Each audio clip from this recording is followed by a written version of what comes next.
Hi. Okay, so we are going to look at Cumulus Update, which is a new feature that we've published with CumulusGate, which we'll cover in another session. But basically, CumulusGate is a license management system for developers, and it provides an interface and libraries available as a NuGet package where you can connect to online licensing services for your software. Now, we'll jump straight to Cumulus Update. And if you go to CumulusGate.com, on the welcome screen, you can just simply click on Cumulus Update, and that'll take you through to where you can download the samples and the utilities that we'll be using in this tutorial. So there is a link here to download the Cumulus Update Desktop Manager. This is a standalone application that you can download and extract to anywhere you like. It's a portable app, and basically when you run the application, it'll ask you to log in with your user credentials, and this will be the same username and password that you have registered on CumulusGate, assuming that you've done so. So when I log in, it's going to provide me with a list of my existing applications on CumulusGate, and I will then be able to select them and start creating my update packages. We'll talk a bit more about this when we get to this stage. First, let's head back to the CumulusGate website. Now, as I mentioned, you need to have an account with CumulusGate. So if you don't have one, you need to register. Otherwise, if you do, you can log in and you'll be able to see your active account with your current products, licenses, and administrations that might be running. Now, we're going to be using the demo company sample application for this tutorial, and you'll notice that it's got a product code SEV-SCA-001.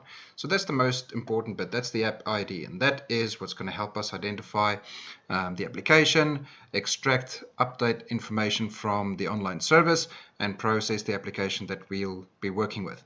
I just want to head back to the welcome screen and show you where to find these samples. So if we go down to downloads, you'll see that you can download the .NET samples, VB.NET and C# to follow a bit later on, and that's pretty much where you get those from. So once you've downloaded the Cumulus Update VB sample app, you can open it up, and you'll notice, first of all, in the Solution Explorer, we've got two projects in the solution. There is the CumulusGate VB sample app, which is the main or the master application sample, if you will.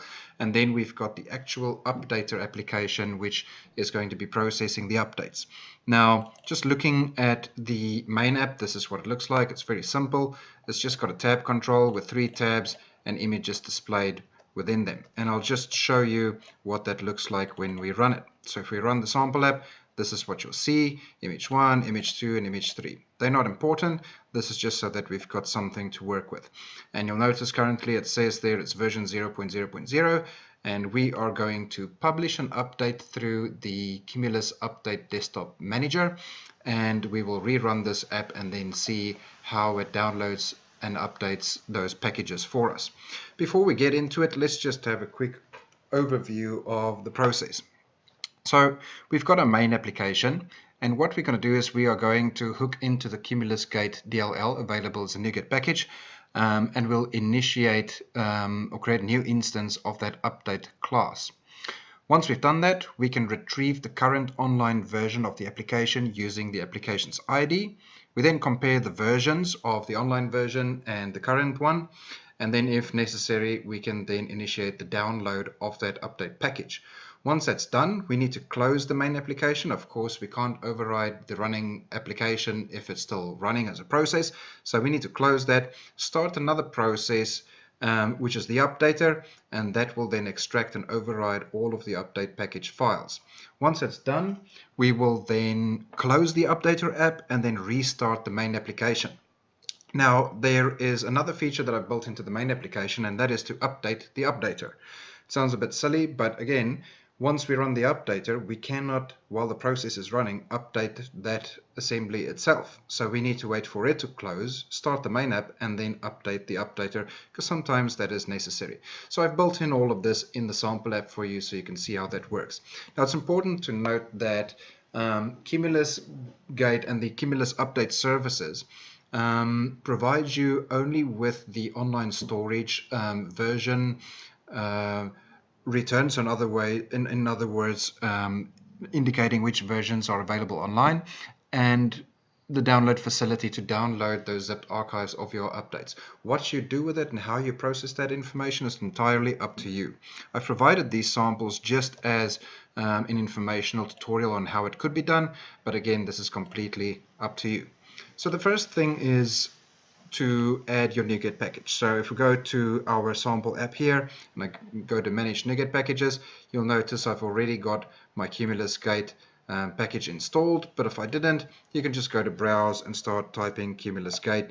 You'll see it'll pop up, and CumulusGate will be right at the top. So the current version is 1.0.15. Of course, we do incremental updates, so keep your eye out on those. Right, so that's pretty much setting up the NuGet package. Now, the other thing you need to do is to add some references for this example at least, and those are system.io.compression and system.io.compression.filesystem. I do that for both the main application and also my updater application, as we'll be working with some zip archives that we would like to process. Now, remember earlier I mentioned that there's an app ID that is registered with our apps, and just in case you're curious on where that comes from, in CumulusGate, when you register an application, it'll automatically appear in your account. If you wanted to create or register a new application, you simply head over to the developers area, and from here you can register a new application, or you can edit existing applications that you might have already registered in the past. So once this is done and it's registered on CumulusGate, it will then be available for you to interrogate. So now that we've got the app ID, which we got from our running applications, so of course, if I just head back to my account, you'll see we've got the product title and the product code. So the product code is the one you want, and we store that as a global variable here in the main form. So that is the string app ID. Right. Now, I'm using the form shown event here to start the process because there's a couple of calls made to the online service, and I like the form to display before it starts doing things in the background. Otherwise, you might end up running the application. It might take several seconds longer depending on internet connection speed and such before the form is shown. So if you put that in the form load event or in the new sub event, it might take a bit longer for the form to appear. So instead of doing that and having your user waiting, I wait until the form is shown, and then we start running the processes. So then it's clear to the user that something is happening. Right. Now, the first thing we need to do is to create a new instance of the update class. And we simply declare a new variable. So this is xUpdate, and that's a new CumulusDate.CumulusUpdate class. And we pass that app ID into that variable there, the xcode variable. Once that is done, there's a few housekeeping things that I just do to clear up and make sure everything works fine. The first one is I'm going to be writing the current version of the app into a text file. Now you can also do this into the application settings, but I'll explain why I didn't do it in this example later, but of course it could be done. So I first check whether the file exists, curver.txt, in other words the current version, and if it doesn't, I create a new one with the version set to 0.0.0. Right. I also check that the update folder exists within the application startup path. If it doesn't, then we create it, because that's where we're going to store our update archive information to be extracted later. Now, as I mentioned before, we might want to update the update application itself. So to do that, once the form starts up, it actually checks if this zip file exists. If it does, then it knows to update the update application. And this is simply just using the zip file class and extracting that information, and then when it's done, it deletes the zip file again, so it doesn't do that every time we start up the application, but only when it's necessary. Now, we want to get the current application version and the online version and then compare them. Now, since we've already called and created this class here, CumulusGate.CumulusUpdate using xUpdate, we can simply retrieve the online version. So I've created two variables here, the current version, which is a string, and that reads it from the text file, and the new version, which is a string, and it gets that from the Cumulus Update services from the function called return current web version. And that would be a string, so that is just passed then into this variable. Right. Just to let the user know what's going on, I'm going to change the text of the form so that it displays whatever displayed and then the current version. Right. Now, if no online packages exist for this ID, it will return a n-a value to us. So what we're doing up here is we're saying that if the current version is different than the online version, and the current and the new version, the online version, is not equal to n-a, then we need to ask the user whether they would like to update. So we've got a dialog result showing up here, and it's saying a newer version is available. Would you like to update now? Right. If the result is yes, then we start that process. So again, just a few housekeeping things here. I'm going to disable both the close button and the master buttons, the tab, so that the user can see that things are disabled, something is happening, and not accidentally click on these buttons while this is happening, especially the close button. Right. So we disable those buttons, and then we start with downloading the actual package. So when we initiate the function download update from the xUpdate, which is the CumulusUpdate class, we get a return or a response there as a string. And that string is where we're going to store the result. If it's a success, then we'll do something. If it's not, then we'll tell the user something went wrong. Right. So we declare this result as a string, and we say use the CumulusUpdate services and download the update. Now you'll notice here that I've got three variables passed into this function. First is a path. This is where I want to save the downloaded archive file to. So that's going to be a zip file. And here we're going to use application.startuppath and the update folder. This is why earlier I wanted to check whether this folder exists, and if it doesn't, then create it so that we don't have issues downstream. Then I've got two optional references that I pass through. The first one is a status label, or just a label object, and the next is this actual form. So these are optional and they're referenced, and for a very important reason. You can choose to omit them. So if I didn't want to pass those two through, I could just remove them and everything is good. The function will still run. The reason we do want to leave them there is because the CumulusUpdate services is going to provide live progress updates back to these functions. First, it needs to know which form, because it's going to refresh the form, and it needs to know which control we want to pass that to. And you'll see on my form at the bottom left here, I've created a label called LBL status, and that is the one that is going to be receiving the messages that is being sent from the download update function when we run it. Okay, again, that's optional. You can choose to leave that. I prefer to have it there because, again, if it's big updates and lots of data and slow internet, I'd like my users to see that something is happening in the background. You don't have to display a label or use a label. You could interrogate the data yourself and use a progress bar or whatever. But for this exercise, we'll use that label. So if the result is successful, in other words, the download's been successful, then we want to start doing something. This means we've already successfully downloaded the zip archive, and now we want to start extracting it. Now, if we just look at our workflow here again, we're currently on this stage here. We've downloaded the update. Now we want to close the main app and we want to run the updater, because we cannot override the executable of the main application while it's still running. So first we'll declare a new process, and then we're going to specify the path to that process. So this is the second app in this solution here, the cu_updater_sample_vb. So that's the executable. And what I did here is I simply just changed the build path so that it directly builds into my main apps bin folder, just making life a bit easier for myself. So that's the application start-off path. Now, we're going to look at the updater in a second, but what I did with the updater is I built it so that it receives a couple of arguments. Those arguments are the source file, and this will be the zip file path to where that zip file has been downloaded to. Now again, you can see here from the CumulusUpdate services, which is called xUpdate in this example, we've got a function return zip file path. And that is simply the path that we have indicated or specified here at the top to download. So when we said download, we said put in that update folder. That's the folder, but it would also have a name. So that full path is returned to us using the return zip file path function here. So that's the source file that we want to pass on to the updater application. We've also got a destination folder, and that's simply the application startup path. That would be the case in 90% of applications, but when you develop add-ins and plugins, obviously that might be different. So if you've got an add-in for Autodesk Revit or Autodesk AutoCAD or Civil 3D or whatever, or any other product, it might be that the reflection of that main executing assembly might be different to where your plugin folder is. So that's why we specify a destination folder, right?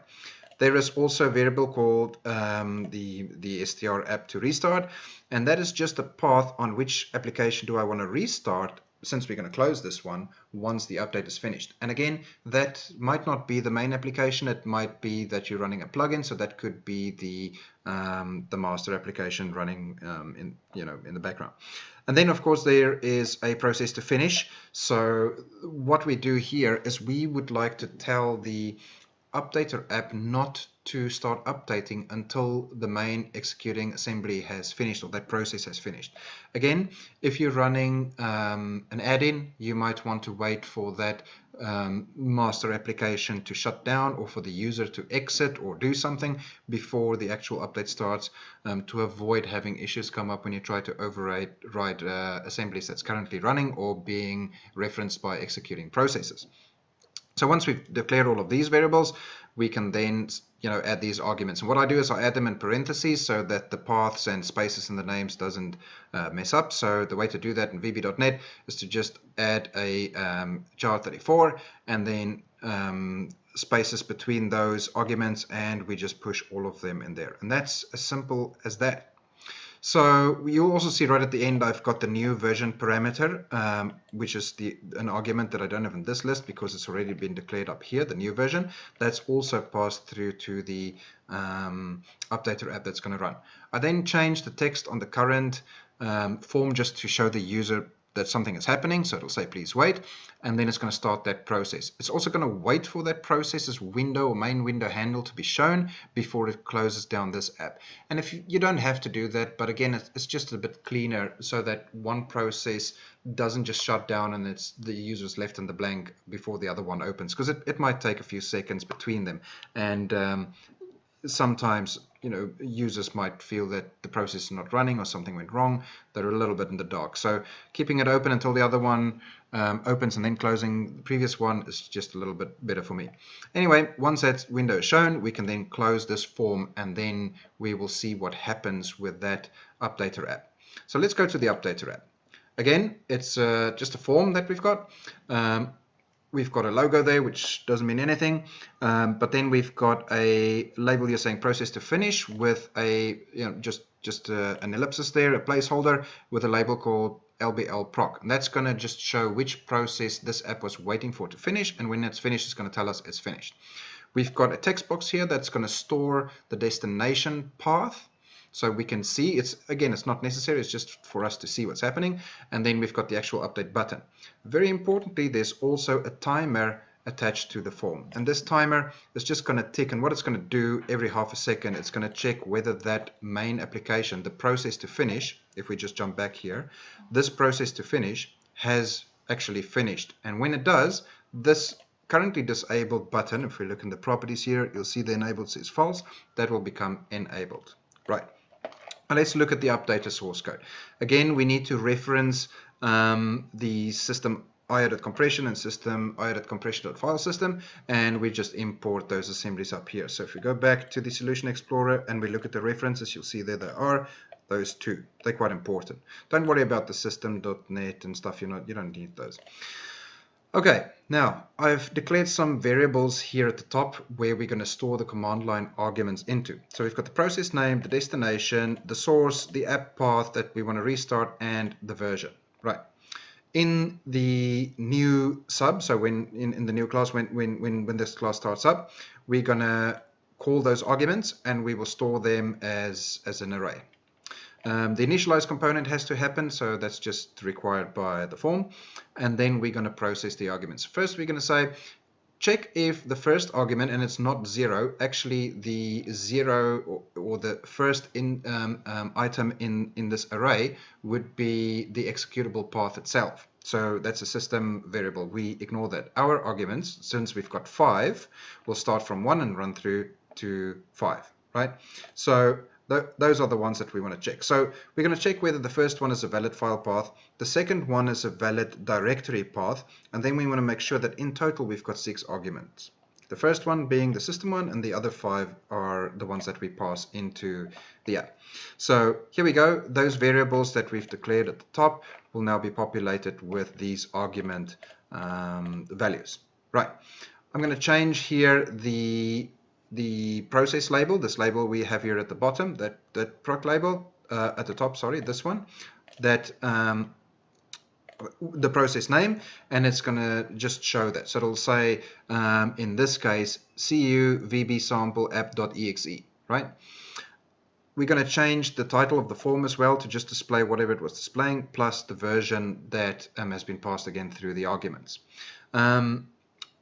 This is just the text box where we want to store that destination path, and then finally we're going to start the timer. So this timer is going to run, and it's going to check every half a second for certain things to happen. But before we get to that, let's just check what happens if these conditions were not met. So if either one of these paths are not valid or the arguments are not a total of 6, it'll notify the user saying something is wrong, all paths are not valid, or whatever. Okay, now the timer. Now first I've declared a global variable here, which is the process, and every time this timer ticks, it's gonna say it's a process.get processes by name, so it's gonna return an array. And what we want here is we want the actual process name that was passed into that variable, the one we want to stop, that one.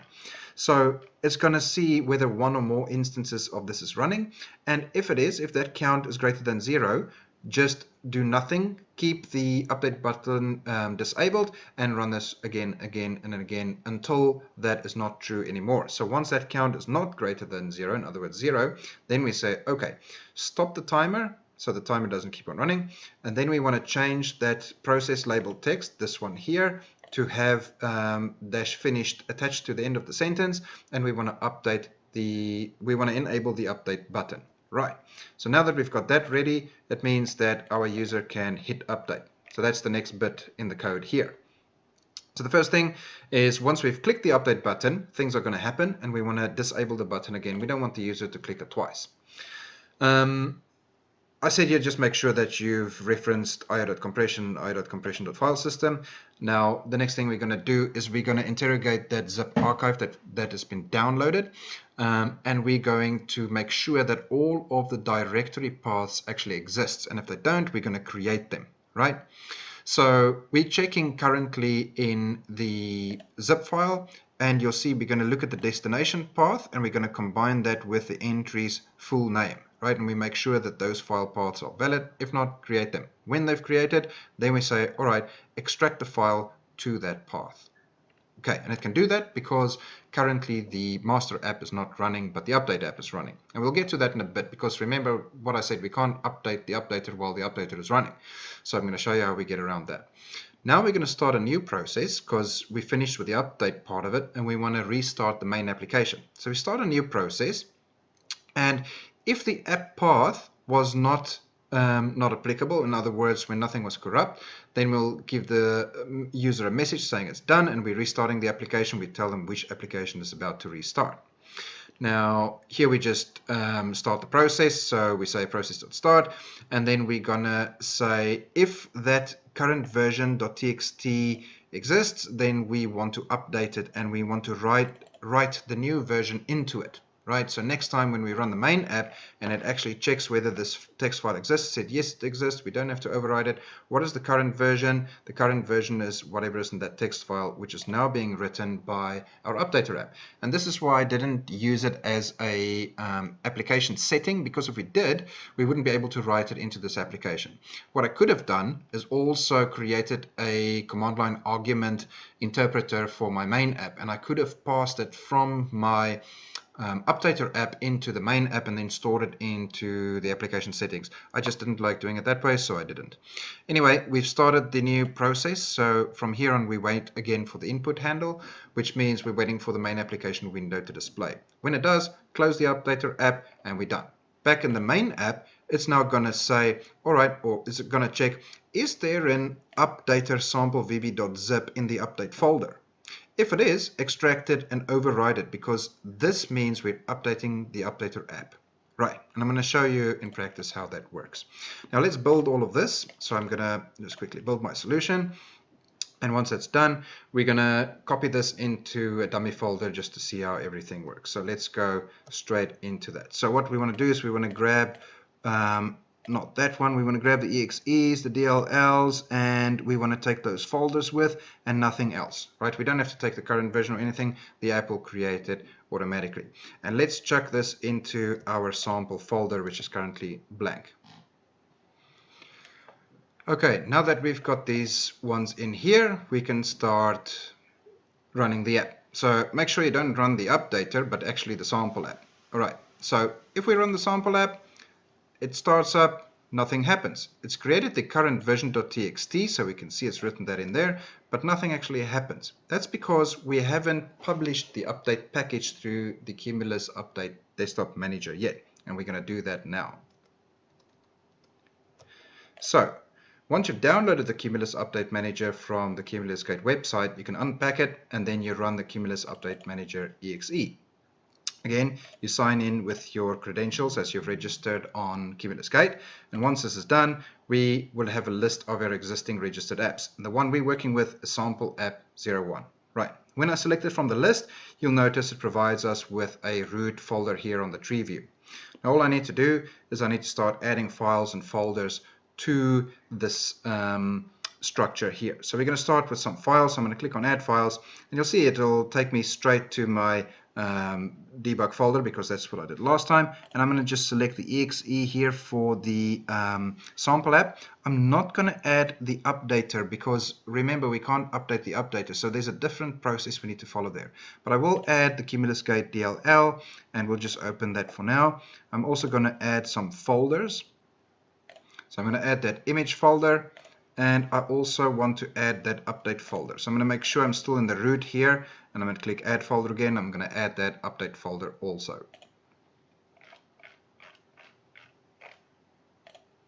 And there we go. So now that we've added all of this, there's one more thing I want to do, actually two.